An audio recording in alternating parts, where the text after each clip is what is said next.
Itakumbuka kwamba juzi viongozi walitwa kwa ajili ya kuripoti kwenye ofisi ya ZCO, na baada ya kuripoti wakaambia waje kuripoti leo, na leo wameripoti tena. Tumepewa majibu kwamba tarehe ya kuripoti nyingine tutapigiwa simu.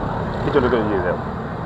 Kwa hiyo ni tarehe ngapi? Bado watatutaarifu ni lini watakuja kuripoti. Sasa. Yeah. Kwa hiyo sasa hivi wanaruhusiwa kusafiri. Sasa hilo ni jambo jingine, lakini mwisho wa siku ni kwamba wamesema siku ya kuja kuripoti watatoa taarifa. Kwa kama wanaruhusa kusafiri, ni haki yao kusafiri. Hakuna zuio lolote wao kusafiri. Yes.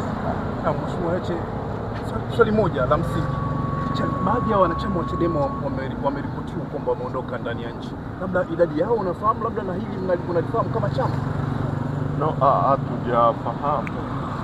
Lakini kweli kwamba sehemu inapokuwa hatarishi watu wanaweza kuuawa.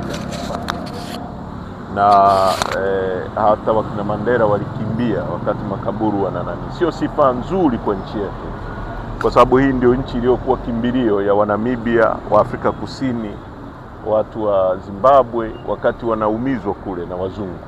Sasa leo kama nchi yetu imefikia sehemu watu wanakimbia kwa sababu ya usalama wao, na ni prudent tu kwa sababu kuna watu wengi wamepotea, wengi sana, wakiwemo viongozi wakubwa kama Polepole ambaye amekuwa katibu mwenezi wa CCM.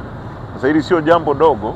Kwa hiyo ndio maana tuna vikao ambavyo tutajadili mambo yote kwa kina, na tutatoka na comprehensive report ya nini kimeendelea kabla ya uchaguzi, baada ya uchaguzi, na ni hatua gani kama chama tutachukua. Sasa Mheshimiwa Rais kesho anafungua bunge. Labda unadhani nini unatarajia kutoka kwake? Labda nini ambacho unatarajia kutoka kwake?